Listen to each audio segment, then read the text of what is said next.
Hello. Today I'm going to be talking about week 8. Now, before we get into anything, I'd like to introduce the newest piece of equipment that I have bought myself and that cost a lot of money. The pedal board in all its glory. Absolutely fantastic. So, on the Monday, I ordered all this on the Sunday, on Mother's Day. Well, I actually sent it to my mum so she could order it, but it was all my money.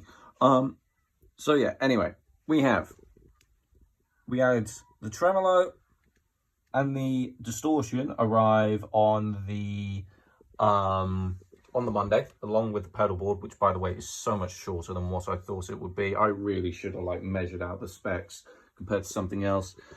But yeah.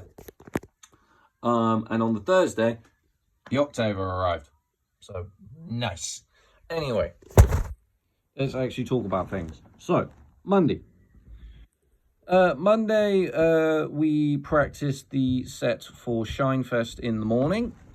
Lucas came in and we started going through the songs, and originals were no issue whatsoever. They never are. What other songs did we went over The Hand That Feeds briefly. That sounded fine, which by the way, anyway, it doesn't matter, sorry. We were going to go over Hysteria, but Lucas still needs some time with that, which is completely fair. Then you had went over Rockstar, which went fine because it's the easiest song known to man. Went over Anymore, which was weird to play that again. We basically went over the entire set, give or take a couple pennies.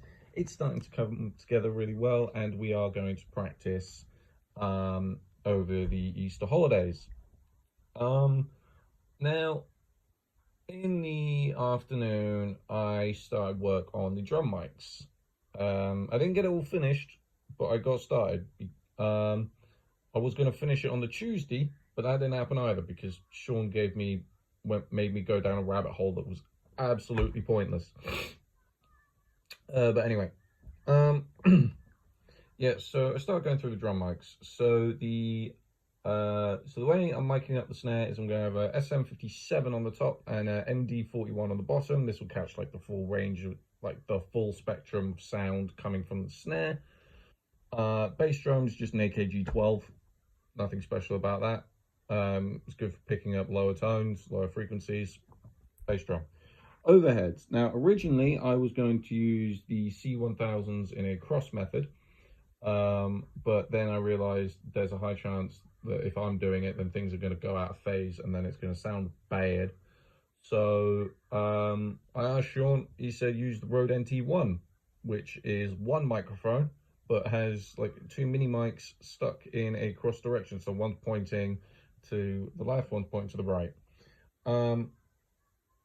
And that's all the mics I worked out. I worked out the floor tom on the Thursday, which I'm going to be using a Shure PGA 52.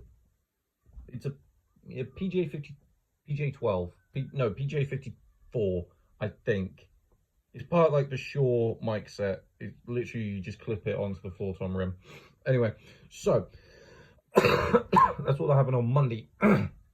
Tuesday. So on the Tuesday in the morning, in the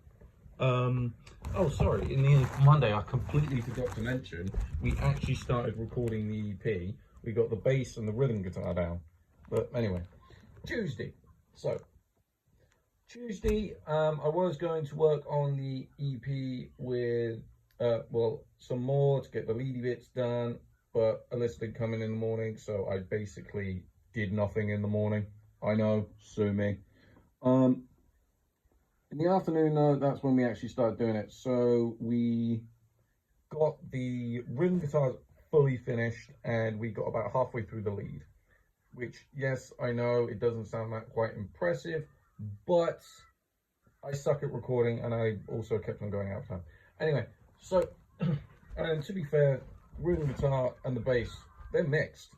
Like, that's 2 out of the 5 things that need mixing have been mixed. So I'm happy with that. I'll be honest. It's coming together steadily, but hey ho, hi ho. Anyway, think Brown, think. That's it. Thursday. So Thursday, I spent the morning doing microphone stuff, and yeah. So Sean told me to research this guy called like the Glyn Johns method, or something like that.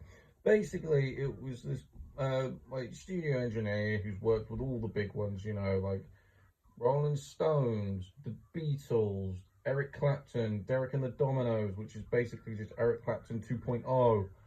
Um, and all these other famous bands, and then he basically used these 4 microphones that are all equidistant from the snare drum, causing no phase issues, and it's supposed to create really heavy sound. Shock horror, is the 60s heavy sound, which is Helter Skelter, not the industrial heavy sound, which is Rammstein. So I basically went down a rabbit hole, and I'm glad I didn't actually put this into effect, because Lucas sort of said to me, no, you stupid. I was just like, all right, yeah, fair enough. So, you know, we tried, but it's something to have in there. The microphone thing, I just say, despite all the research I've done into this, I've come to the conclusion that this is not going to be accurate. It just adds some slides, adds some pictures, done it. I'm happy. So, yeah.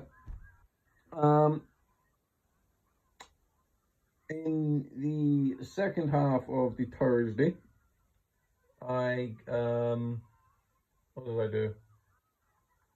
What did I do? Am I stupid? This happened yesterday. Anyway, yeah. So it was Scott, and we did a Kahoot about everything we'd learned that term. Literally it. And then we had some time left over, so we did like a quiz on 90s music, which I got so much more than what I thought I did. So much more.